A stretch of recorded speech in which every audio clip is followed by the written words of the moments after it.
Video games, spanning a history of over 50 years from the very first rudimentary games invented by bored scientists in laboratories to the most graphically and technologically advanced games of the current generation, video games are a fast-growing and influential branch of the media. Currently, the video games industry grosses higher earnings than the film industry. As with every new medium, increasing influence breathes scholarly and critical eyes, and video games deserve to be examined. While modern games tell stories that are beginning to look into the depths of the human experience and the iconic imagery and mythology that influence us all, even the earliest games express simple truths about progression, competition, and interaction. I'm Edward Cheever, and this is Video Game Analysis.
In 1997, three former employees of the PC computer game developer Looking Glass Studios, Jonathan Che, Robert Fermier, and Ken Levine, got together and founded a new game development company, Irrational Games.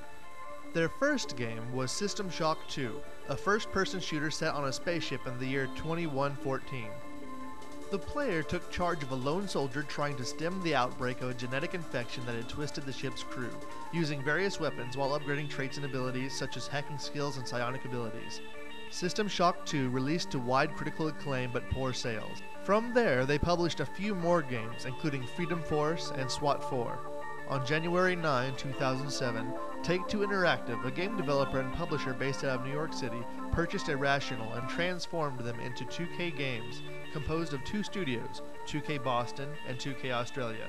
It would be under this moniker that they would finally see wide financial success. For some time before being bought by Take-Two, the team at Irrational Games, including Ken Levine, were hard at work on a brand new game tentatively called Bioshock.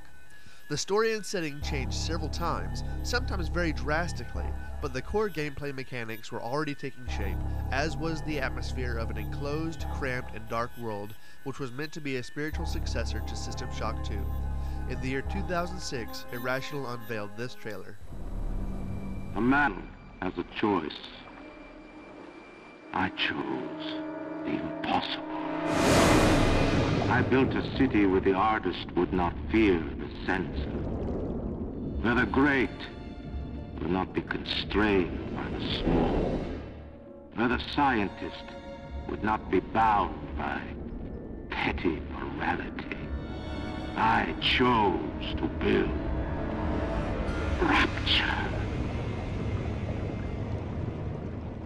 But my city was betrayed by the weak. So I ask you, my friend, if your life were the prize, would you kill the innocent? Would you sacrifice your humanity? We all make choices, but in the end, our choices make us.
The trailer left gamers intrigued and curious.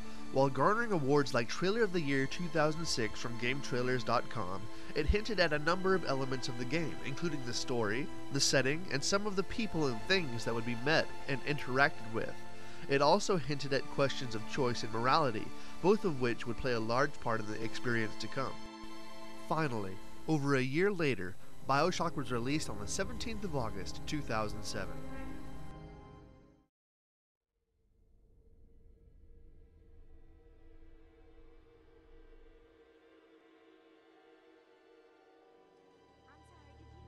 They told me, son, you're special. You were born to do great things. You know what? They were right.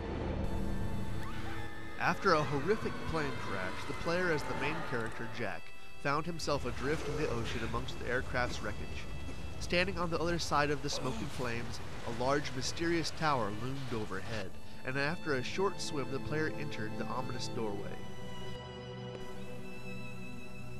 Inside, the player discovers stairs leading to a bathysphere, which takes the player into the depths of the ocean. On this trip, a slideshow begins playing, in which the player is introduced to Andrew Ryan and the city he built. I am Andrew Ryan, and I'm here to ask you a question. Is a man not entitled to the sweat of his brow? No, says the man in Washington, it belongs to the poor. No, says the man in the Vatican, it belongs to God. No, says the man in Moscow, it belongs to everyone. I rejected those answers. Instead, I chose something different. I chose the impossible. I chose rapture. A city where the artist would not fear the censor, where the scientist would not be bound by petty morality, where the great would not be constrained by the small. And with the sweat of your brow, rapture can become your city as well.